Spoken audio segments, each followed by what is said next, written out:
I often think, was dropping out of school to play poker the right decision? And like, I actually, quote, made it. I reached my goals. I played at the highest levels. I succeeded in poker.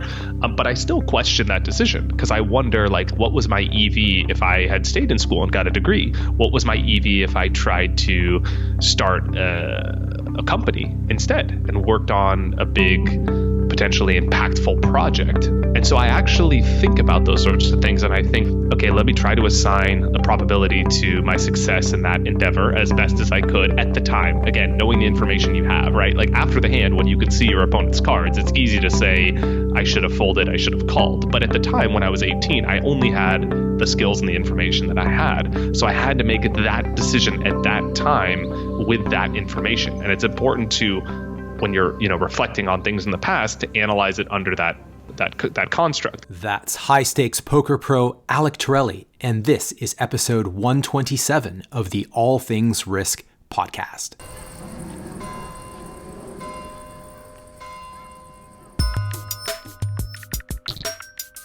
Welcome and welcome back to the All Things Risk podcast. My name is Ben Catania. This is my show. This is the first, the best, and the most eclectic podcast on risk and uncertainty that you will find.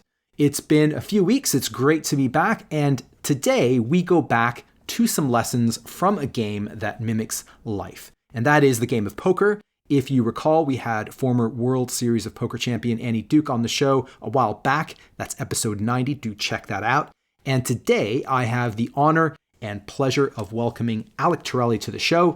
Alec is a professional high-stakes poker player turned entrepreneur and keynote speaker. He is the founder of Conscious Poker, a popular poker training platform, and he has spent 14 years as a high-stakes professional poker player, 3 of which he spent in Macau playing games there. And after so many years of making decisions under pressure and high stakes and, of course, uncertainty, you learn a number of lessons. And today, Alec joins me to share a lot of these lessons. We cover some great stuff from the ins and outs of decision making to the role of luck in life, handling adversity, taking risks, managing your bankroll, reading body language, managing emotions, the life of a poker pro, and tons more. You do not have to be a poker connoisseur to get things out of this episode. This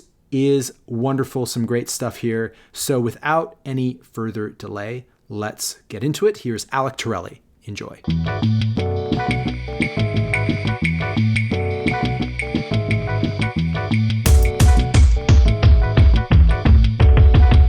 Alec, welcome to the All Things Risk podcast. This is the highlight of my day. This is going to be a fun conversation and looking forward to it. Welcome. Flattering. Thank you for the intro, and mine as well. Long day at work, and these conversations are always great. So thanks for having me. Awesome. So just to get into it and position yourself, I wanted you to maybe kick off with a little bit of your background and who you are and all of that good stuff. I know that you are, maybe still are, a professional poker player. Might be interesting to understand how you got into doing that in the first place, but anything just to position yourself with my listeners would be great. Yeah, sure. I'll try and keep it brief because, of course, they could look up more on alectorelli.com for bio and those sorts of things. But I've been playing poker professionally for the last 15 years. I got into it pretty serendipitously. I was 16. A friend of mine invited me to his house to play poker, and I, won my first time playing. I was, in high school, I was hooked, and I did everything I could to, play as much as possible. When I was 18, I was at this crossroads where I was playing a lot of poker, making money on the side, saved up 20 or 30 grand, and realized I can't reach the levels I want. I can't compete at the international levels and try and be a professional while I'm still simultaneously in college. So I evaluated some of my risk, so to speak, my pros and cons, and my worst case scenario, and realized, if I lose the 20K I saved up, I'm going to be 1 year older, 19 and broke, just like everybody else, but 1 year behind. But my best case scenario is that I make it and I'm competing at the highest levels in poker, and I live out my dream. So I dropped out of school at that time, and that really gave me the at bat. The rest was definitely not history. A lot happened over the past decade or so, but that gave me the at bat to even try and compete in poker. And since then, things have overall gone well. I've got to play at the highest levels, both online and live, compete in some of the biggest tournaments around the world. I've been lucky to travel to almost 50 countries. Most of those are for poker. And I lived in Macau for 3 or 4 years playing high stakes poker out there, an island off the coast of Hong Kong where the gaming revenue is 7 times higher than Vegas. So they had some of the biggest cash games in the world. And since then, I've opened a YouTube and poker training site called Conscious Poker, where I coach and train others to improve their poker games as well. So that's a little bit more of the business side that's developed in the last 5 years or so. Cool. We're going to get into some of that, all of that, hopefully. But did you? That was not a short intro. No, that's all right. Sorry no, I expecting 30 seconds. No. This is great. I often explicitly go after people that have these kind of long ways of introducing themselves because and people who find it difficult to actually answer that question precisely. It's like I think those are the most interesting people. 15 years and a few minutes. Yeah, exactly. So before you got into poker, you say that you got into it serendipitously. What was it that you thought you were going to do? What did you have as did you have a specific dream of doing something outside of the world of poker, or what was it that, or if anything? Well, I was 16, so it wasn't like I had a lot of experience, but I knew that I didn't want to live a conventional life, and I was a little bit of a black sheep and wasn't going to do what a lot of other people did. I always had my own entrepreneurial things. Like I was baking like goods for the local bakery and selling them. I had a flyer delivery business when I was in high school where I would reach out to other people, like painters, roofers, real estate agents, and deliver flyers for them. And then I kind of, employed some of my friends to do this, and I kind of managed the business side of things with the suppliers of the flyers and the delivery routes of my friends. So I had that entrepreneurial spirit from a young age. My parents owned a real estate company, and I figured I would possibly do that. Otherwise, do something where I created something or invented something, like not invented is a big word, like created some product or service and did something like that on my own. I was always drawn to that, like working for myself, and mainly it's just to kind of be able to control my time and do things my way, because that was part of the fun for me. Even if I screwed up or I'm not as good, it was fun to be the one making the decisions, because I like, that's the game for me. The fun is making the decisions. I like to play. And I think that's what drew me to poker, is that, I lost all often, and I was outmatched many times in my life, but at least I knew that it was up to me. I was the one making the plays, and if I lost, I could do better. So that drew me to business as well. So when you said, Mom, Dad, I'm dropping out of university to go play poker, was that reaction, was that expected, or did you get a bit of pushback there, or? Yeah, I was playing a lot of poker before that. I mean, I was 2 years in, and I was playing a lot, and they knew that. And so it wasn't like, oh my gosh, it wasn't like discovering, and not to use an analogy, this probably isn't fair, but it's not like discovering your kid is like into drugs and you're like, have no idea. Like, I probably shouldn't compare poker to drugs, but they I was open about the fact that I was playing, and I was responsible with the way I was playing. Like, they could see that I took it very seriously, and I was like, had a plan for managing my money. And, I would like study before and after the games, and I would read books. And so I think they were, probably wouldn't have been their first choice, but I wouldn't say that they were like surprised.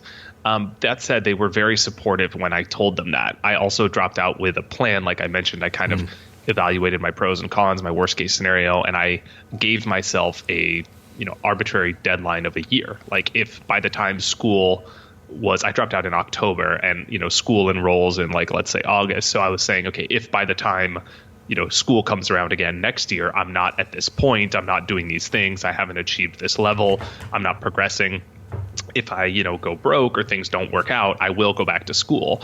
And so I had a backup plan, and, I had money saved up, and they saw that I was playing poker seriously. And also I was at the same time a affiliate, which means I would sign people up to play on poker sites and I would get paid to do that. So I actually had a poker business on the side that I was simultaneously running while I was playing poker. And so I was doing both of these things. And so they saw that I was, responsibly doing this. And so I was really lucky. They were very, very supportive. My parents are divorced, so that's why I say separately, they were each independently supportive. So I'm really grateful for that, and I attribute that a lot to my success to this day. Cool. We had Annie Duke on the podcast about a year ago, and it was a wonderful conversation. It was fascinating. I'm not a poker connoisseur by any stretch, but I love that conversation. There's so many parallels between poker and real life, because you're making decisions under uncertainty. And I thought it'd be fun to talk through some of those things, both in terms of at the poker table, but also your views on them as they apply to life outside of poker. So I was thinking if maybe we could think about, well, actually the fundamental properties of poker as a game, which is a game of skill, but that involves a lot of luck. And the sort of, how do you measure whether or not you played a good game on the basis of skill, regardless of the outcomes, and your take on the role of luck versus skill. Yeah, so a lot to unpack there. Annie is great, by the way. Her book, Thinking in Bets, is amazing for people that want to learn more about poker and how it relates to life.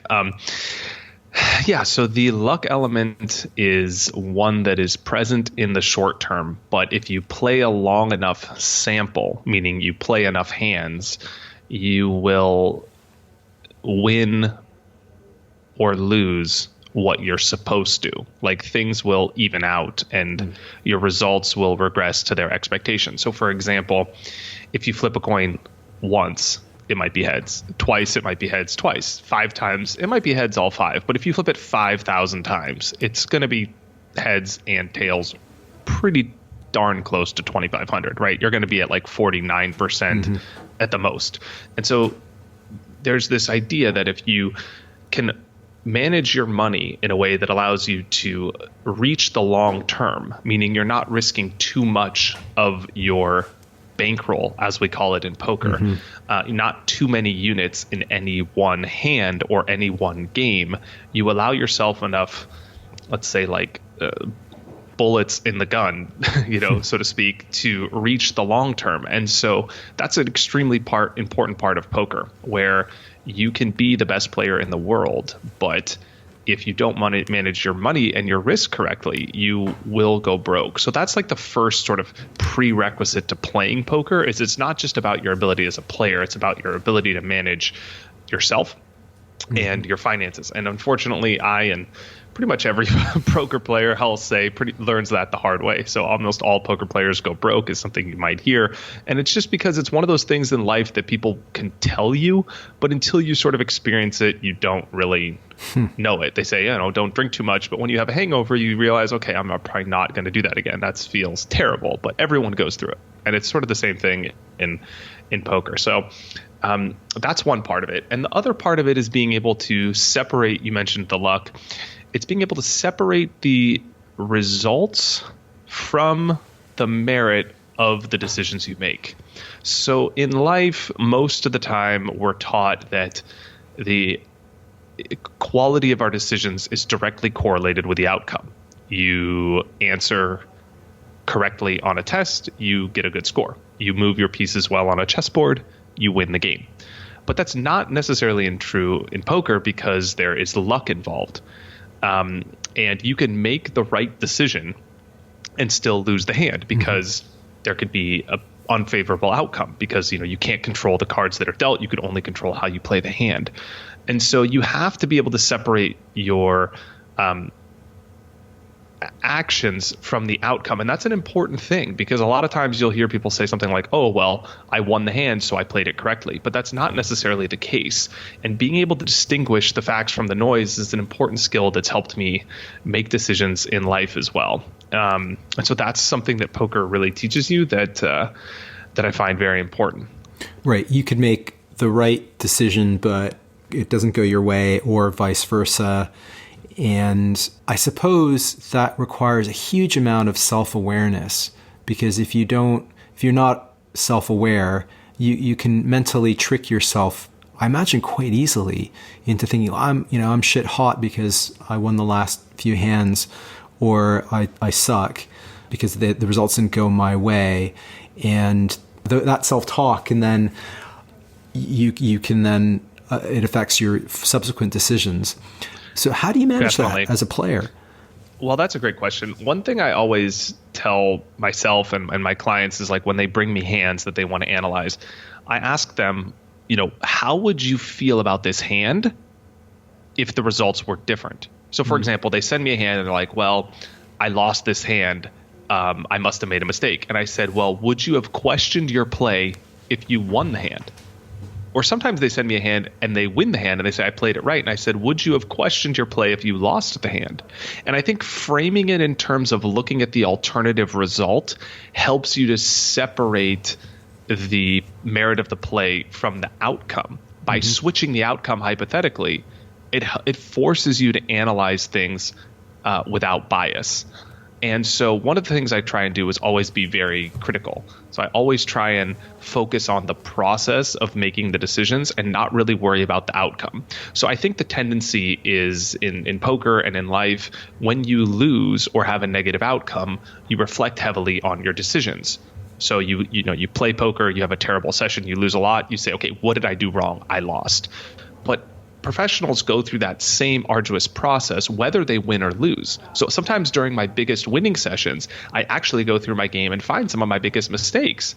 But I might have won a lot of money because I got all the money, I went all in, and I was supposed to lose the hand, but I got lucky and won. But that doesn't mean that I made the right play. So I have to go back and analyze how that decision is going to manifest if it's extrapolated over a sample of 1,000, just like flipping that coin 1,000 times. It will eventually be heads and tails based on its expectation. I need to be able to look back and say, okay, my decisions will eventually lead me to the expectation of the quality of those decisions. So it's about going through the process and focusing on the process and being able to discipline yourself to make that a habit regardless of the results. And it's hard to do that when you're winning, because it's easy to let the results go to your head, right? Business is going well. Why would I change anything? I'm winning at poker. Why analyze my game? But those are the times when you need, just as much as when you're losing, it's prudent to analyze, because you could be making mistakes, because there is luck in the short term. There's variance in the short term. And so it's important to always be going through that process. Another thing that really helps is analyzing this through the lens of someone else, and really surrounding yourself with a core group of people that are going to tell you the honest truth. And it's about creating the environment in which the truth can thrive. So it's not creating a group of friends or a social circle where it's there to pity other people or tell what we call bad beat stories, meaning you lose a hand because you got unlucky, and then you try and elicit sympathy from someone else because you're so unlucky. It's like saying, it would be tantamount to saying, calling a friend saying, hey, I got fired from my job, and them giving you sympathy. Sure, you want empathy and sympathy, but you also want to understand if you were a jackass at work and got fired because you're incompetent. And so that's what I look for, is the ruthless truth amongst my poker social circle that are going to tell me, yeah, sure, you might have lost this hand and you might have got unlucky, but even though you got unlucky and lost the hand, you still could have made a decision that would have yielded a longer positive result long term. And you still might have lost the hand even if you made that decision. But in the long run, making that decision will make you more money. And so even when you're in pain, you lose a big hand in a big tournament and it costs you hundreds of thousands of dollars in expectation, you might be looking for sympathy, but a great friend will tell you what you don't want to hear. And I believe that's true in poker and in life. And so surrounding yourself with those people and being hard on yourself to instill the value of truth within that social circle is great. And so I'm lucky to have that group of friends in poker, and we actually have like these group chats on like WhatsApp. We have like a group chat messenger, or AIM back in the day, before WhatsApp was a thing. We did these little group chats where we would share hands, post our decision-making process, and then people would just tear it apart. And that's what you're looking for. And so surrounding yourself with those people in poker and in life, I feel like is a great way to check your own ego and help you be more self-aware. Yeah, I think there's three great things here that if we apply it to decision-making in the real world that you said are absolutely applicable. And the first one is around bankroll management, and just asking yourself the question, if this goes completely tits up, then could I survive? Right? Have I got the bankroll to survive the personal and the professional bankroll, regardless of what it is? If you're moving to another country or another city, then if it doesn't go well, am I going to be stuck there without a job and with no way of getting home or whatever? And then, yes. Yeah. And secondly, the thing that I think is a lot easier to do in the poker context than in the real world, but thinking about, have I made the right decision? In the poker context, I presume you can look at a hand and you can look at what's going on in the game and say, well, that was the right call or not.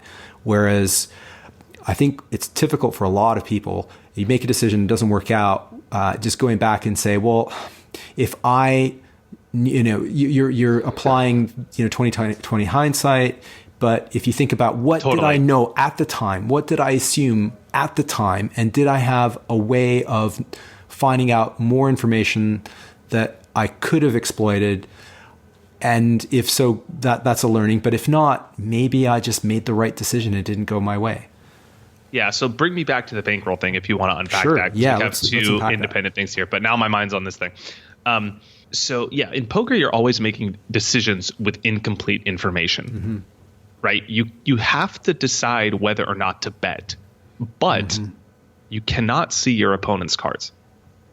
Yep. And the same is true in life, right? It's a game of incomplete information. You don't know how your decision will manifest into a future outcome. Like, you can do market research. You can decide whether or not you should buy a house as an investment or start a company, but you can't know whether it will be successful. You can hypothesize and you can attribute a probability to that future outcome, but that's the best you can do. And that's what we do in poker. And I implore people to think about the attributing. To do this more accurately, it's important to attribute a specific number to your hypothetical outcome instead of just thinking about it in terms of binary. So what I mean by that is people will think something like, you should go to college and get a job. That's safe. That is a score of 100. It's like a safe option. So there's zero risk. It's 100. And, dropping out to start a business is a 0. That's completely risky. Never do that. And I'm not saying people should go to college and not drop out of school or vice versa. I'm just saying people think typically in binary terms about these things, whereas neither option is 100 nor 0. Going to school and trying to get a job is not a non-zero risk activity. There's a higher probability that will lead to perhaps a well-paying salary, but we know that people can get fired, or companies can go under, or people might not get qualified, or a myriad of things could happen to lead to that not being 100. So maybe that's like an 80 in terms of probability, like it's an 80, and then maybe the not getting a degree and doing a startup is a 20, but it's not 100 and 0. And the same is true in poker. When you're analyzing a hand, you say, you can't be 100% sure your opponent is bluffing, right? Like, unless you can see his cards, you just can't be 100% sure. But you can say, I think he's 80% to be bluffing, therefore I'm going to call his bet. Or I think my bluff will work 80% of the time, therefore I'm going to make a big bet. So you're betting based on probability, on expectation, as we call it in poker, expected value, meaning the value of your the the value of your bet. And we do the same thing in life, right? Like when I dropped out of school to play poker, of course I wasn't 100% sure I was going to succeed. Obviously not. I was just weighing the pros and cons, and I said, I believe this option will have this expectation, and that I'm betting on that expectation. And it's important for people to realize that that's what you're doing in life. You're betting on incomplete information, and you're weighing the pros and cons, you're weighing the probabilities, and you're making decisions based on what you expect to happen. And so I think thinking in terms of those numbers helps assign specific probabilities to numbers, helps people better evaluate risk.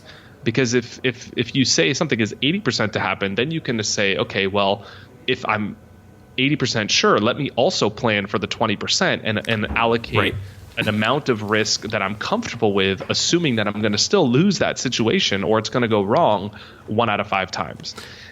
Right. Make sense? Yeah, that makes total sense. Or 1 out of 4 times. Yeah, and that makes total sense. I want to get into, and just to touch on the bankroll factor, and you mentioned a couple of examples that are really good ones. Risk is often, probability times consequence. So we talked about the probability side, and also on the consequence side, really useful. I think you mentioned, thinking about go to business school or do a startup, or your choice, go into professional poker or not. And when we think about, you can think about the negatives that, okay, you don't quite make it as a poker player, or you join a startup and it doesn't quite work out, but there are a lot of other benefits on the consequences side that maybe we're not accounting for. So for example, on, learning, working for a startup, you're going to learn a huge amount of money, a huge amount of experience and wisdom about business. And same going into the professional poker circuit. I imagine that you learned a ton of stuff that you wouldn't have learned otherwise. And that's also something that you could use and translate into other aspect of your life later on. So when we're thinking about bankroll, even that, I think that exercise of what plan for that 20% is very useful, but also to think about that 20% very fully. Yeah, and also to keep in mind that the greater the risk of catastrophe, the more conservative one has to be, right? So if your worst case scenario is a terrible one, then taking any risk, albeit small, probably isn't worth it, just because the downside is so great that you can't afford to recover from it. So a quintessential example would be like playing Russian roulette. Like let's say, there's 6 bullets in the chamber. There's 1 bullet in 6 chambers, and if you happen to guess wrong and it be that 1 out of 6, you're going to die. But the 5 out of 6 options are a great reward, like $1 billion. Your EV, your expected value, is to make a large amount of money, but the downside, the risk, is death. So it's probably not worth the upside to gain the money when the downside is a risk that you cannot afford to take because the consequences are so high. These are usually circumstances when you can't do what's called running it multiple times in poker, meaning you can't simulate the situation multiple times. Those are situations where you can't afford to take the risk. In other circumstances, like where the downside is not as big and you can recover from the risk, you can afford to be more liberal in the risks that you take. So in my case, one of the best things that young people have is time. So they can afford to take more risks because they have time on their side. So when I was 18, I decided, okay, I'm going to drop out of school. The worst case scenario is I lose, let's say, like I gain experience and whatever, but let's say that I'm like a year on paper behind the rest of the colleagues or the other people that I'm around. So I could afford to take that risk because being 18 or 19 isn't going to necessarily affect my long-term expectation or horizon that much, but the upside is still very great. So it was a risk that I could afford to take. That might be different if it's something like where you're 45 with 2 kids and you're taking out another mortgage or a 6-figure loan to invest in a startup. And if that risk goes wrong, you have to move to a different home or mortgage your get rid of your house. Like that's probably not a risk you can take, given that the stakes are so high. The downside is so low. Even if your startup is 90% to succeed, you still have to plan for the reality of that 10% that it fails, which is those numbers aren't accurate. But even if they were hypothetically accurate, you still might not take that risk being 45 with 2 kids in that circumstance. Whereas at 18, you have time to make that risk back and you don't have the responsibility. So I think thinking in these terms also has helped me apply this risk to life decisions that I've made as well, and evaluating situations based on individual circumstance and the stakes involved and the risk that I can afford to take. Yeah, that's great stuff. The second aspect that I was thinking about as you were describing decisions in poker and making the right decisions is this whole concept of decision quality. And we touched on it, but you can break down a hand and you can understand whether or not that was the right call, even if it didn't go someone's way. That's hard to do in life. How have you managed to think that through in terms of a specific life decision, for example, or in some of your coaching work, a decision that one of your clients maybe had that you were able to break down, okay, well, let's remove the outcome for a moment, but let's think about whether or not this is a quality decision or you're making a quality decision. So the first part of that is just to focus on the expectation. So a classic example is you hear someone say something like, okay, we know smoking is a bad decision. But you'll hear someone try to refute that by saying, well, my grandma smoked, she lived to 95. But, the EV or the expected value of that person's decision to smoke, let's say on average nets them, negative 10 years of life, depending on when they started, how often they smoke and all those things. So the key is just to focus on that process of like, what is the value long term of the decision that I am going to make or that I have made? And so I think framing it in that way helps separate the results, and it also helps remove biases to just focus on what's important. And the other part of that that's really hard is that it's just hard to hypothetically know what would have happened in an alternative reality or like a parallel universe if you can simulate a complete different decision in another vacuum. So for example, I often think, was dropping out of school to play poker the right decision? And like, I actually quote made it. Like, I reached my goals. I played at the highest levels. I succeeded in poker. But I still question that decision because I wonder, what was my EV if I had stayed in school and got a degree? What was my EV if I tried to start a company instead and worked on a big, potentially impactful project? And so I actually think about those sorts of things, and I think okay, let me try to assign a probability to my success in that endeavor as best as I could at the time. Again, knowing the information you have, right? Like after the hand, when you can see your opponent's cards, it's easy to say, I should have folded, I should have called. But at the time when I was 18, I only had the skills and the information that I had. So I had to make that decision at that time with that information. And it's important to, when you're reflecting on things in the past, to analyze it under that construct. So I think just the act of trying to do this is a step in the right direction. And I think most people probably don't. And I think that's a good thing to even do, just to be asking yourself the questions, but also being understanding that at least when reflecting in the past, you'll never know what the other outcome will be. Like I might have started in a parallel universe, I might have started an incredible company that changed the world, or I might have been a complete failure and dropped out of college to do that and just failed miserably. And poker was a way better choice in 97% of the simulations. I just don't know. So I think going back, it's important to just kind of be at peace with some of the decisions you made while trying to always improve in the future. And then going forward, just at doing your best to try and assign probabilities to the decisions you make and assign values to them, and just look at the expectations of various outcomes to the best of your ability and bet on the outcomes that have the highest expectations. That's awesome. That's really good advice. And another thought that I had, so my understanding, I'm not in AA, but in Alcoholics Anonymous, they have a thing called pulling a geo, which is you move country or location or city or whatever to escape your problems. And the one thing that's constant, of course, the one variable that is constant is yourself.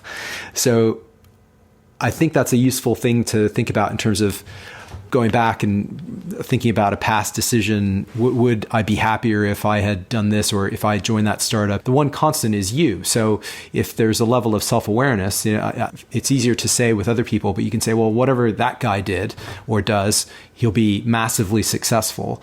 But having a level of self-awareness around skills and capabilities and also gaps, I think is very useful in making any decision, because sometimes it's just a question of choosing. There's a paradox of choice. There's a lot of decisions, but they're all pretty marginal. And if you just stick to what it is you're good at, regardless of the specific course you take, it'll likely go in the right way, or perhaps not if you don't have that level of self-awareness.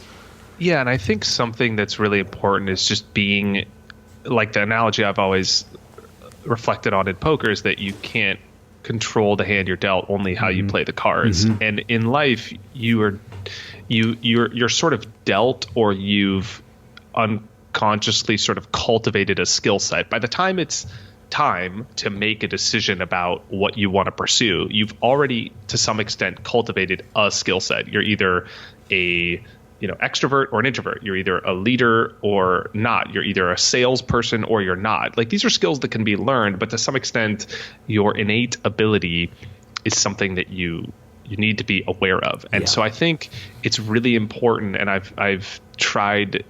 It's been hard to grip with this sometimes in my own life as well, and I've tried my best to do this. But it's been a learning process. It's just to be aware of what you're actually good at, what I'm actually good at, and not what I wish I was good at. So I would love sometimes when I see like travel vloggers on YouTube, for example, I actually really like watching them. And I think, oh my gosh, I travel all the time.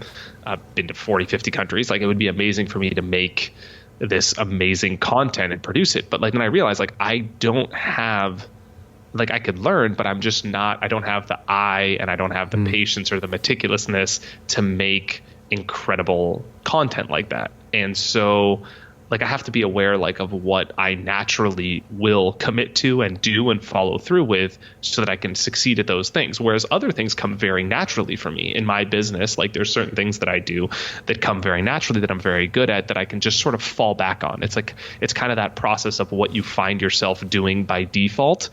And then it's about doubling down on that. And so I think for me, it's been about realizing what it is that I'm actually very good at, not what I wish I was actually good at, and just coming to terms with, I'm a hammer, I'm not a screwdriver, or I'm a drill, I'm not a whatever. But it's like, okay, given that I am this tool, given that I'm a hammer, hypothetically, and not that a hammer is better than a screwdriver or a drill, it's just given that I am a hammer, how do I find a nail?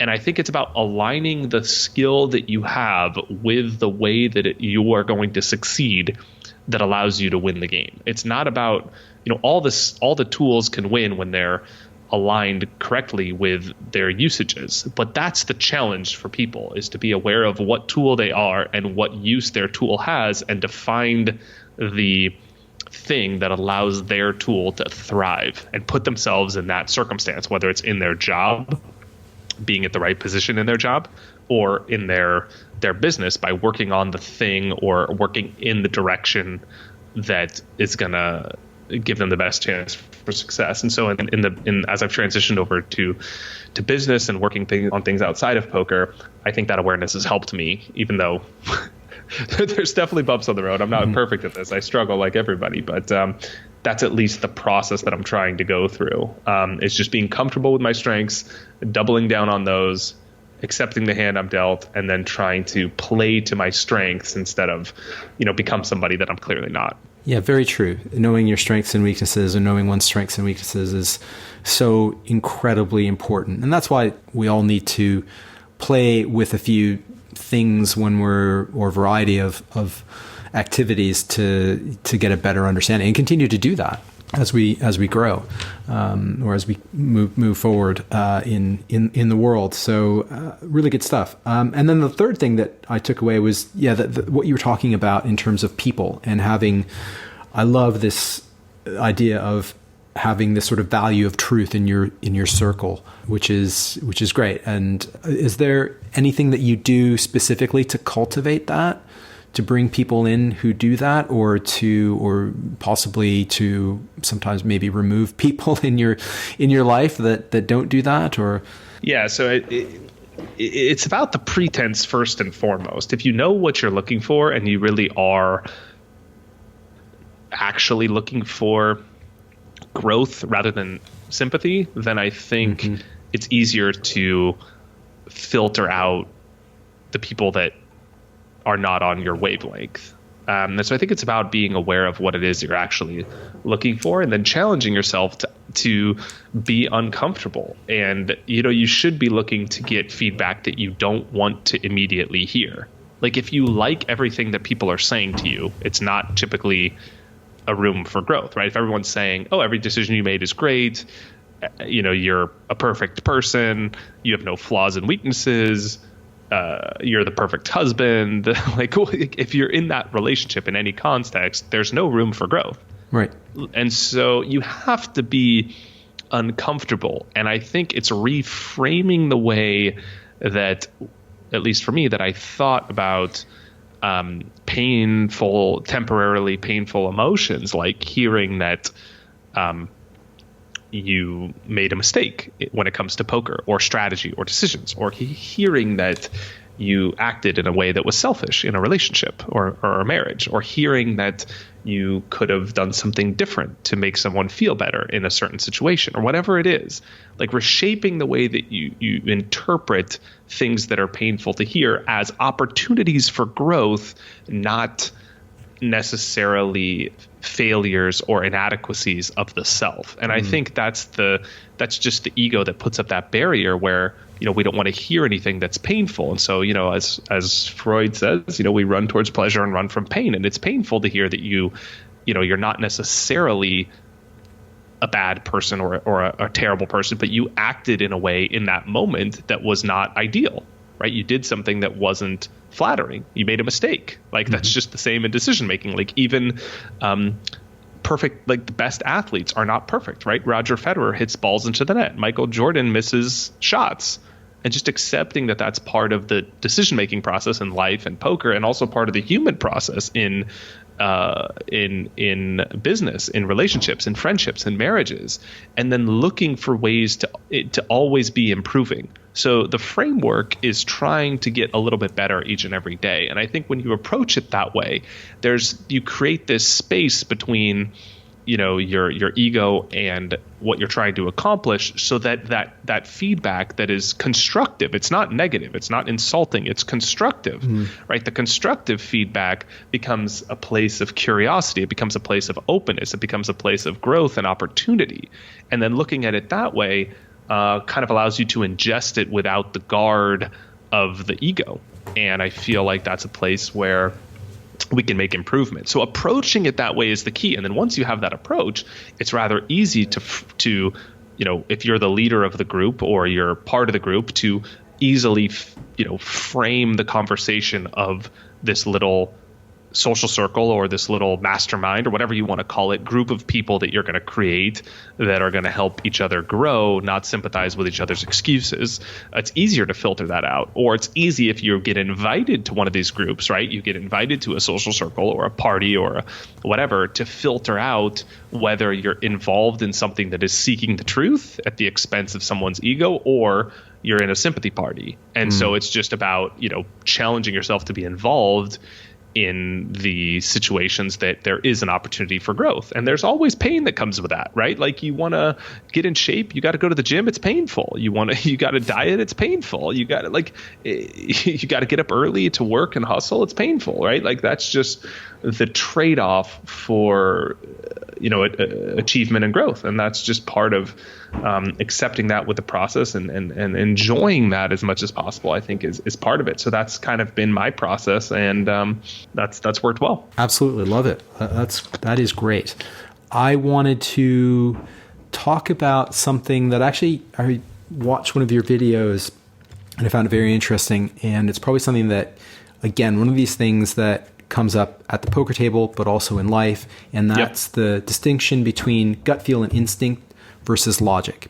So we talk a lot about decision quality and logic, but as a poker player, as an experienced poker player, you probably see a lot of stuff over and over and over again, and then that feeds your subconscious mind, and you get some of those moments where logically you think, well, one thing, but then you get these subconscious messages coming up that say, well, my gut is actually telling me something else. And I always find it challenging to distinguish between the two things outside of a fixed context. And I have another podcast guest, a guy by the name of Gleb Tsipursky. What he argues is that basically when you have a situation that's repeated, like a poker match, then your gut is very accurate because you've seen a lot of these things over and over again. So it absorbs a lot of subconscious messages that it can tell you. But outside of a fixed or repeated context, your gut might tell you the wrong things. And I'm struggling with that one at the moment. And I'm just wondering where you land on that and what you think the difference between gut and logic happen to be both in the poker world and outside it. Ooh, good question. And a big one as well. So I find there's basically three types of decisions that people make in poker, and I think this is also true in life as well. The first are logical decisions, where they analytically think through a hand of poker. So, for example, their opponent makes a bet, and they'll say, okay, what types of hands would he bet previously with that he can still currently have, and what types of hands would he be betting in this moment with based on the previous action and what it looks like I have, etc. This is like a very analytical way of looking at a poker hand. Then there are intuitive decisions, right? Your opponent makes a certain move. He acts very quickly. He stares you down at the table, and he does all these antics, and you get this gut instinct about whether or not he has a strong hand or a weak hand. It's hard to quantify this, right? It's not necessarily and this is true in life as well. Like, for example, when you meet someone, you typically get a read, so to speak, of whether or not you like them. And if I ask you why, you're not going to say, well, his shirt is blue, I like him. It's hard to quantify. It's the vibe that you get, right? This is like usually the first part of the decision-making process. It's instinctual. It's just something that happens. And scientific, I'll put the link in the show notes, and send you a copy. But scientifically speaking, there is a thing called good and bad vibes, apparently. Interesting. Yeah. Go ahead. So Sorry. No worries. And I'm sure that'll be an interesting thing in the show notes as well. So the third thing is the emotional decisions. And these are the worst type of decisions we make. They're usually based on just feeling and emotion. And for example, in poker, we call this tilt often when you make a decision based on the fact that you just lost a hand and you're frustrated, you want to win your money back. So you're sort of recklessly or emotionally playing, cards that you shouldn't in hopes to win back money. So these are the worst decisions we made, and those should be avoided at all costs in business and poker and life as well. Like if you, have a tough conversation with someone or have a breakup, and then you make an emotional decision to do something really, stupid for revenge or whatever. Those are typically not good decisions in any facet. They're not instinctual and they're not very logical. They're just sort of done quickly. So when it comes to logical and intuitive decisions, I find that typically the times that I've overridden, and again, this is in poker where like you and the guest you had mentioned, like it's a repeat situation where you have empirical data, right? You have a lot of samples of running this same simulation, so to speak, many times. And so you get familiar with patterns. And so sometimes in those situations, your intuition could quantify things that your logical mind can't. And it's hard to necessarily explain or articulate why this is happening, but you get a sort of feel for the situation.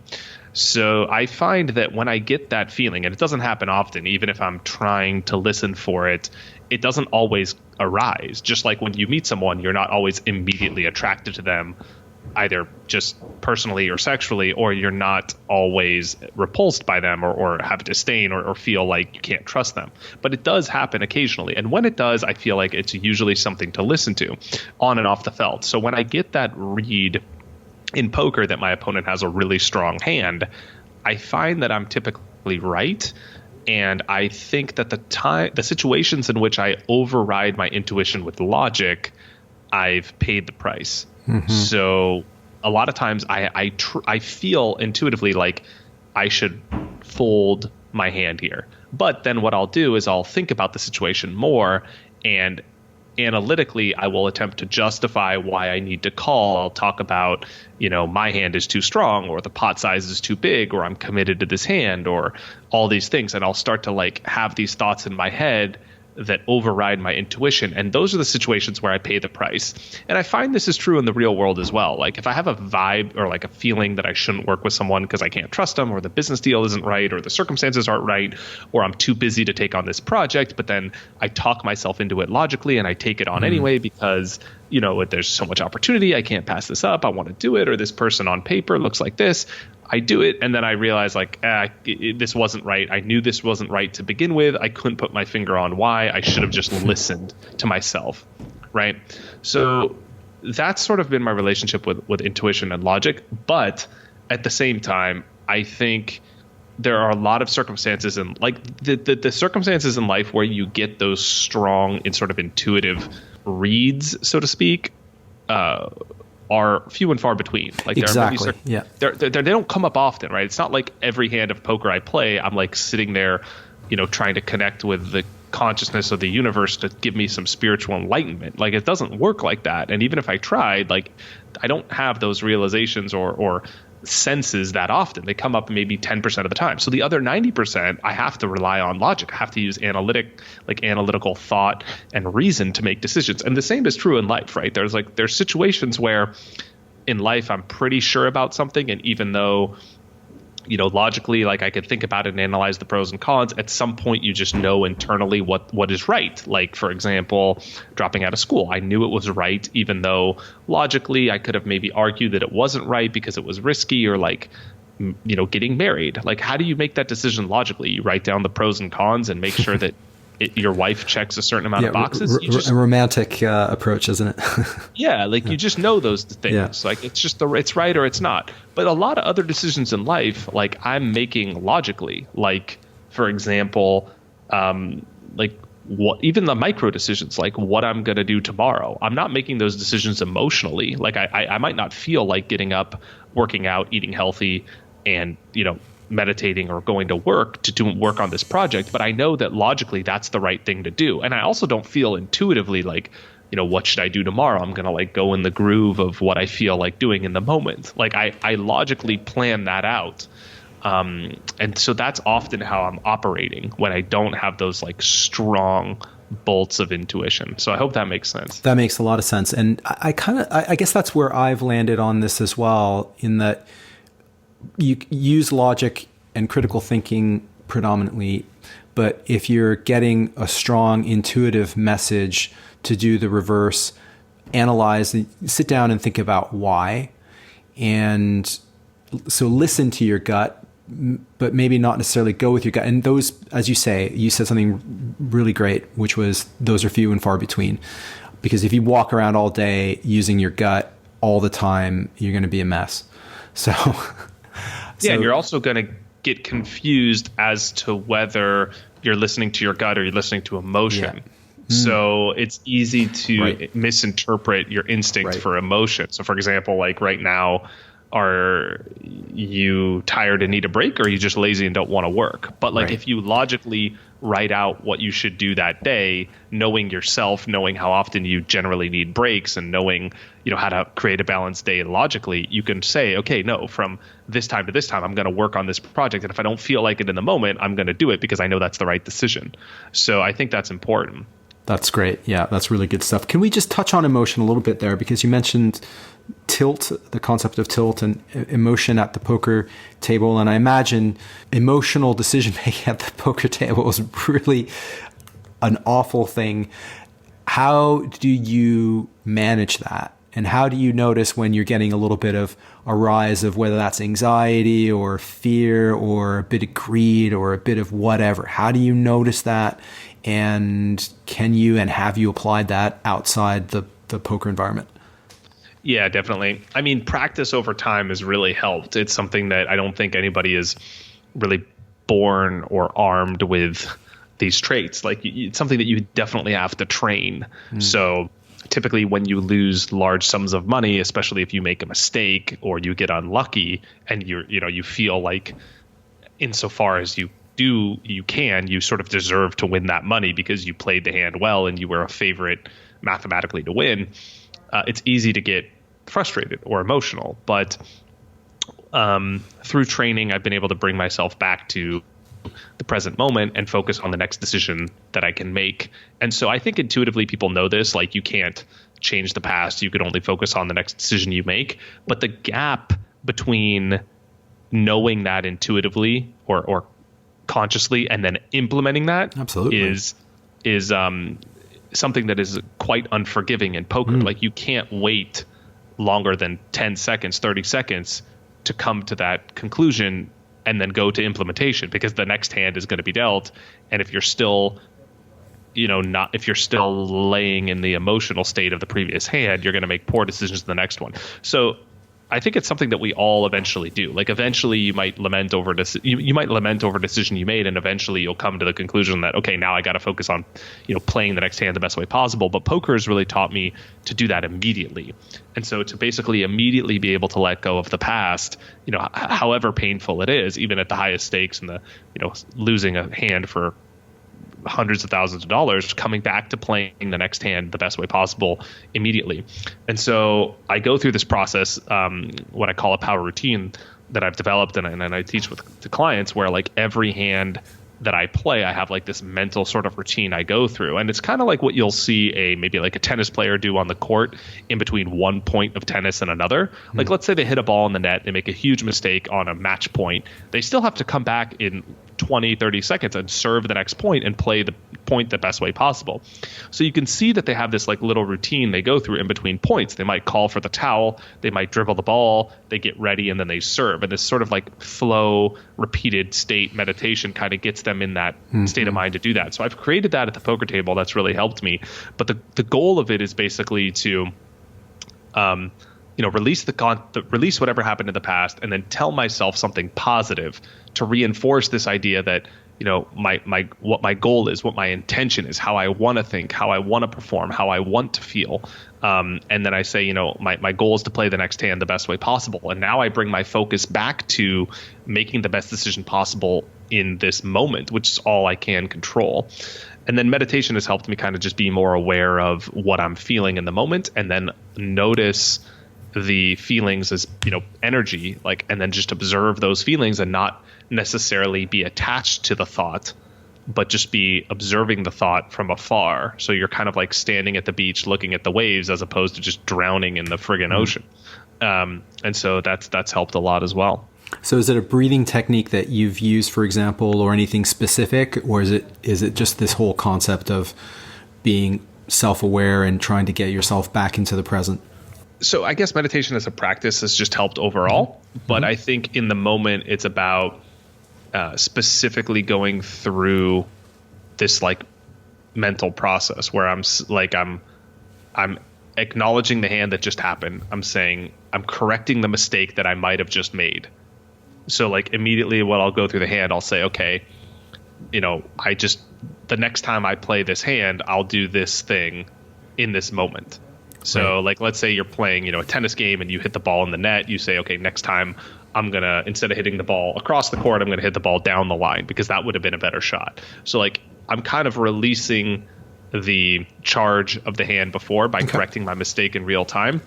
And then I'm coming back to, okay, now I have a focus, and that is to play the next hand the best way possible. So I'll repeat something to myself, like something that I've memorized ahead of time. That's like a command that gets me focused on making the next decision the best way possible. So I'll say something like, my goal is to be present and focused at the poker table. I care only about what I can control, and my objective is to play this next hand the best way possible.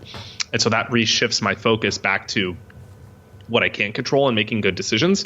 And then when I get dealt my cards, I'm kind of, primed with that idea that my goal is to play the next hand the best way possible, and then I can do that.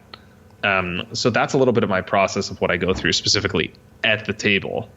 And then that's also helped in the real world too, like just not letting emotion get involved in the decision-making process. So during the day, I'll be aware that like in the morning I'll get up and I'll be like, okay, I don't feel like necessarily working out or eating healthy or going through a morning routine. But I know that if I ask myself the right questions and I say, Alec, what is the best decision here? And so I treat myself like I'm in the third person. I don't identify directly with my first person emotion of what I'm feeling. Like, I'm tired, I'm lazy, I'm whatever it is. But I ask myself in the third person to kind of create a separation between myself and objectivity. So I create that space and I say, Alec, what is the best decision that you can make right now? And then I'll say, well, the best decision is, to hit the bike for 20 minutes, do some high intensity cardio, take a cold shower, and get started on your work. I focus on that as opposed to saying, what do I feel like doing? Because what I might feel like doing is, just having a beer. Yeah, whatever, right? Yeah. Like having some pancakes and watching Netflix. But I know that that's not what I should be doing. So I try and frame questions in my daily life, like in the third person. And I do this all the time. Like I was doing this today, like just at the library, I'm working on this book I'm writing, and I had the option to either continue working for a couple hours before I came home for this podcast, or come home early and work on something else. And I kind of felt like coming home, but then I stopped and I closed my eyes for a minute and I said, Alec, what is the best decision? Should you, like in the third person, should Alec keep working on this book, or should he go home and read for an hour? And I was like, Alec should keep working on this book. Alec feels like going home and reading or messing around or whatever, but Alec should keep working on this book. So that's what I did. So I feel like that is a way that helps me remove emotion from the process of my decisions. It's just by focusing on myself in the third person, and then always be it's about the questions you ask yourself. It's always be asking myself the question, like, what is the best decision? And that's just like, I just walk around asking myself that question like 10 times a day. Like I walk into a restaurant, I'm debating what to order. Like, Alec, what's the best decision? Okay, I'm going to order this. And sometimes the best decision, it doesn't mean you always make like, like sort of like the hard decision. Like sometimes the best decision isn't to stay and work longer, or to get up earlier, or to eat the salad. To rest. Yeah. It's to rest, or sometimes it's to eat the pizza. Sometimes the best decision is to eat the pizza, but it's about making the best decision. It's not about what you emotionally feel. So I just want to be clear about that. It's not like I always choose the quote like hard route or whatever it is. I'm not advocating that at all. But yeah, that process has really, really helped me. And I often fall short. Believe me, I'm like, just like, people hit the ball in the net all the time. I'm not perfect, but I try with the process. We're all human. Yeah. I wanted to talk a little bit about the mind and body connection as well, in terms of, and maybe we've talked a little bit about that, but every single one of my guests has some view to the effect that, and we're talking about, successful entrepreneurs and adventurers and athletes and all kinds of people like that mind and body are part of the same system. And when we acknowledge that, then we perform at a much better level. But when we try to separate the two, then, and companies and individuals do this all the time, that performance is suboptimal. And so I imagine at the poker table, you need to have the right fuel. You need to be hydrated. You need to just have the right frame of mind. We talked a bit about emotions. Do you have any additional thoughts on making decisions, mind and body? Yeah, just that I think everything has to work in synergy. And if I look at my poker playing, I mean, some of the things that I do, you would think like that has nothing to do with making decisions at the poker table, because most people think, okay, you have to be sitting there in the lab running equities, crunching numbers and analyzing hands and how to play every hand the best way possible. Or if you're like a chess player, you have to analyze whether you should move your knight or your bishop. And I do spend a lot of time doing that, but I think there's two ways you can improve at poker. And I think this also applies to the business world as well, or an athlete, is like you can be better at playing the game of poker, which is kind of what I talked about, the tactical, strategical side, or you could be a better poker player. And the latter is what a lot of people neglect, is being a better poker player. That might be like managing your money, or managing your well-being, or managing, or just insofar that poker is a mental sport where you have to make quality decisions. It might be, sleeping enough, or meditating, or not being stressed, or being focused during the game and having a mental routine that allows you to focus consistently for a long period of time. It might be exercising, like doing interval training to allow you to build stamina. It might be eating the right foods and not eating, or watching your caffeine intake to be able to play long sessions. I mean, there's so many things that go into it. And so when I think about like my habits and the things that I'm trying to do to get ready for a poker session, so much of it is not about the poker. And I actually find, when I get to sit down at the table and actually play cards, I'm like, wow, this is the reward for all of the effort I did to get ready to be here. And a lot of that process for me is, health is a big part of my life and have been an anchor to my career. And so I'm doing a lot of things off the felt to get ready for the game in terms of diet, exercise, mental and spiritual well-being. I feel like those sorts of things have all played into my decision-making process. And I just think that the better mood I'm in, the better state of mind I'm in, the better shape I'm in, the more rested I am, the less stressed I am, the better able I am to perform, and the better shape I'm in, all those things, the better decisions I'm going to make. And those decisions might be decisions on or off the felt, but a lot of times the activities you're doing don't directly correlate to those decisions that you're making. Mm-hmm. Fantastic. Yeah. So I think they're definitely connected. Yeah, and, fantastic. It's important to have a holistic approach. Couldn't agree with you more. Similarly, have you become more adept at reading others' body language and picking out tells and things like that? Oh yeah, definitely. Yeah. I mean, poker is almost like communicating with someone that doesn't speak your language. It's probably the best way to think about it, because people first and foremost don't really talk that much at the table, but secondly they have they're de-incentivized to do that because talking gives away information. So you're basically trying to communicate with them without speaking. And so what do you have? You have the way they act, the way they look, their facial expressions, the way they move, the way they stack their chips, the way they bet, the way they dress. So you're always just trying to infer as much information as possible without communication. And, you get pretty good at inferring things based on that information, because that, you have a lot of incentive, right? You're making decisions for thousands of dollars based on how someone moves their hands or puts their chips in the pot, or how they're dressed or talking or acting, and you learn to sort of like hone those skills. So I don't think it's something that maybe people naturally have more capacity for empathy than others, and people with higher EQ might be better at this. But I also feel like it's something that you can hone. You might not be as good as, there's certain people I think that have a capacity to be better, like have an affinity or an innate skill. But at the same time, you can improve your skill to the best of your ability, which is really all that matters, right? You can only play your own hand. So I think that there are definitely people that are better or worse than me at this, but I think I've gotten pretty good in terms of what my limit is. And poker's definitely helped me through that, being constantly in that environment.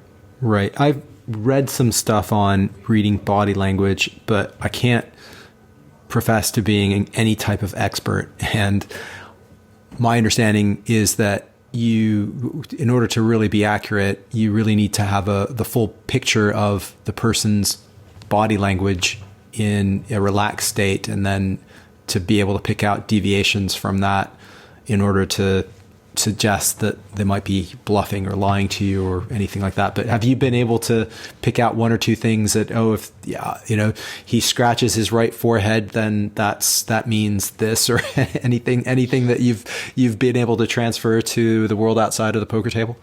So there's actually, I think this is perhaps a misconception about poker. Well, my personal experience, first of all, is that I've never actually studied this formally. So I've never read a book on body language, but I have spent, 15 years at the poker table observing it. So I feel like I've gotten good at it, even though I've never studied it, just through experience. But I don't... It's hard. It's something that's hard to quantify. So in poker, there are certain what are called tells, meaning physical movements or behaviors that people do that demonstrate the strength or lack thereof of their potential poker hand. Like one of these sort of classical tells is something like, someone's hands shaking when they're betting. And this is typically considered to be a release of tension, a signal of a strong hand, because they're like releasing tension through their hands because they have a really strong hand. Or people acting very quickly. So you make a bet and your opponent immediately calls. That's typically a sign of weakness. When they act immediately, they're trying to deter you from making future bets by showing strength by calling quickly when in fact they actually have nothing. But I think this is sort of harder to quantify in the real world, right? You're not faced with these sort of situations where, you see someone's hand shaking in real life so you could determine something. But what I will say is that just like in general, it makes you more in poker, at least playing a lot of poker, makes you more in tune with observing, like the practice of observing other people and their behavior and how they act, and not necessarily, you're always listening isn't the right word, but not necessarily taking at face value what they're saying, right? Because you might be in a poker hand and someone says, "Oh, I got you beat," but they might actually have nothing, right? So you're interpreting the truth based on more than just what someone is saying. And I think that process is a good skill to hone. It's a good thing to apply to life, because there are a lot of times when people might not even maliciously, but they might maybe maliciously, they're not saying what they actually intend if they're trying to scam you in a business deal, but maybe it's just someone is avoiding a difficult conversation in a relationship, and being able to discern when something is wrong, for example, even though nobody is admitting it, is a useful skill, because you can get to the bottom of a potential problem or avoid a problem altogether by addressing something before it, there's resentment that's built up or something. It's like by being able to read people better. So I think it's something that's helped. And poker really does help with that. It definitely is a skill that you learn at the table. Awesome. This has been great. And we've been going for over an hour here, and I want to be respectful of your time. But I know that you're working on a book and that there are a few other things. And so I was wondering if you could touch on that a little bit in terms of your work outside of the world of poker. Yeah, so thanks for that. I am working on a book. It's a poker strategy book, which should be out in May. I'm excited about that. It's my first. I've written ebooks in the past, but it's my first official book. So with a publisher and editor and all this stuff. So I'm excited about that. And then, I do run a poker training site called Conscious Poker, and I have a YouTube and blog where I produce a lot of content. I think we have over 500 videos, almost 600 videos on YouTube that are about poker strategy, and then concepts in poker that also apply to life and business as well. So there's some content out there, and you could just look up Alec Torelli on YouTube. You'll find that.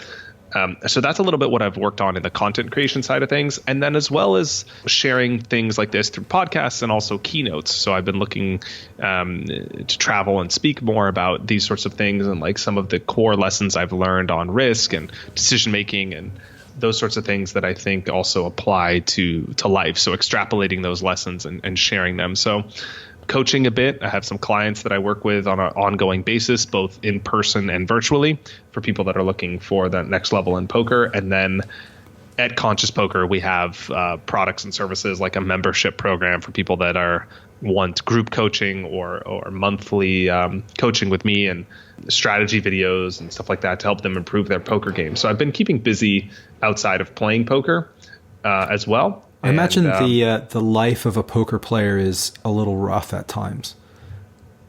Oh yeah, it sucks to lose. I mean, Right. It's also hard because like even if you're the best player in the world, you're still going to lose at least 30, but maybe 40% of the time if you play cash games. And if you play tournaments, it's probably 80% of the time you're going to lose because the nature of tournaments, they only pay 10% of the field. So you're only going to maybe win 20% of the time if you're a really good player. So it's tough because you're always, sometimes you're questioning yourself, even though logically you might know that you're a good player, you're still hardwired to sort of feel good when the results are positive and feel bad when they're negative. That's just the way that we're hardwired. So it's difficult. It's kind of like going out and, I don't know, getting turned down at a job interview all the time or getting rejected when you talk to someone that you're attracted to all the time. And like that happens very often, even to the best in the world. And that's something that I don't think happens as much in other career paths. No, it doesn't. And so that definitely keeps, at least for me, tries to, I try to use that to keep my feet on the ground and always be working to get better, always a chance to grow and improve. And I think it helps kind of keep you grounded. And then it's also nice to do other things outside of poker, whereas poker was, it's always been a huge part of my life, but I've always tried to have other things outside of poker that I work on to kind of keep that balance. And so a lot of your satisfaction of your job or self-worth isn't wrapped up in how well you did on any given day. And I think that's important to keep that distinction. And then, having a brand where I create content and help others on their journey or a business helps keep that balance where like if things, if I go take a poker trip to Vegas and things don't go well, I could come back and work on my business and like get rejuvenated or re-energized through another outlet that's more stable and positive in the short term. So that's been helpful. But yeah, playing full time is for a long time is very tough. And I can imagine if you have something going on in your personal life, relationship problem or family problems or whatever, that it's hard to be a great player when that stuff when real life might be getting a bit hairy at times. Yeah, I think that's something that's definitely underrated. If I look at my past and like I could probably correlate, like if you drew a line between the comparison between like how well you were doing in poker and how well you were feeling in your personal life and your satisfaction of your life and your relationships or whatever it is, there's definitely a correlation coefficient there. And so I think that's important. And as I've matured, I've like realized when is the right time to play versus when, should you pass on something because you have too much on your plate or you have other things where your mind is focused on something else. And I think what I've learned that I think is that people can really apply, hopefully, is that you really can only focus on one, maybe two things at a time. And so even now that I don't play poker full time, when I do play poker, I'm playing full time. So I'm a part-time, full-time player. So for example, I was in Vegas this summer playing the World Series of Poker, but I wasn't doing other things when I was playing. In fact, I stopped vlogging. I stopped creating content. I wasn't coaching when I was playing. I was coaching before. I stopped. I did make sure all my keynotes were done before. And so like when it came time to play poker, I had everything cleared off my plate and I was focused exclusively on that. And then afterwards, I went to LA and I was playing some poker there as well. And I was like, that was my focus. And then now that I'm writing this book, I'm not playing poker because I can't be writing a book every day and thinking about, the structure and the outline and the content and the strategy. Even though it's around the subject of poker, I'm still not a player because I'm not, studying off the felt. I'm not doing the things to get ready in my pregame. I'm not talking with friends about strategy every day. So my mind isn't in it. It's not at the game. And if you really want to excel, especially at a high level where there's a lot of competition, you really got to immerse yourself in one thing. So actually writing this book, I came out to Italy where I spend part of the year. My wife is from here. So we spend part of the year here. And like we specifically decided, okay, Italy is quiet, slower pace of life. we're going to come here for these 3 months where, I'm writing this book and focus all on that. And, I'm doing podcasts and coaching and that sort of thing. But like my main focus every day from, the morning until I get home and maybe do coaching or a podcast or something is writing that book. And so that's what I'm working on all day. And then maybe after this, 2020, I'll go back to like dedicating a month of my life to poker. And so compartmentalizing different things and really just focusing exclusively on one thing for the duration of that project is not only more rewarding because you get immersed, it's easier to get in this state of flow where you feel like, you lose sense of time and your mind is in it and you produce your best work, but it just, your chances of success, I feel like, are so much higher and your stress level is lower because you're seeing progress in what you're focused on as opposed to trying to do mediocre work in 3 or 4 or 5 different things at one time. And that's where I've made mistakes in my past in poker where I was like, I'm really, tactically, I'm really good at the game. Let me just jump in and go play a session and win. But then, when your mind's not in it, you're thinking about other things, bad things happen. So that's really helped me, produce better results is just be more focused. Yeah, that makes a lot of sense. I've heard the same or very similar thing with regard to like traders, currency traders or equity traders or this kind of thing that actually a lot of them block out a lot of stuff in their personal lives. And maybe they do that job for, 5 to 10 years and before they settle down or whatever, but that seems to be a winning formula for that type of work. We've covered a lot of ground, and I'd like to wrap up and be respectful of your time. But was there anything else that you didn't get a chance to mention that you wanted to cover? No, this was awesome. Just that if people want to stay in touch with me or reach out to me or say hi and let me know you saw me on the show, definitely do that. Like I'm very active on social media at Alec Torelli on Instagram, Twitter, Facebook, or just alectorelli.com. You could, reach out via email or something like that. Let me know you saw me. I'm active and I love engaging with new people and audience and stuff like that. So come say hi and I'd appreciate it. Alec, this was awesome. I really appreciate this and wanted to thank you very much for coming on the show. And I'm sure that my listeners will love it. Thanks for having me. I appreciate it. It's great to be here. Thanks, Ben. All right. I hope you guys enjoyed that and found it insightful. Give Alec a follow and check out his work. Links are in the show notes as usual. Also, if you've enjoyed this and if you enjoy all things risk, please tell someone else, either in person or give us a share or a like on social media. And as usual, please feel free to reach out to me on social media or directly via email. allthingsrisk@gmail.com is the place for that. We will be back soon. Until then, and as always, don't forget, risk is life.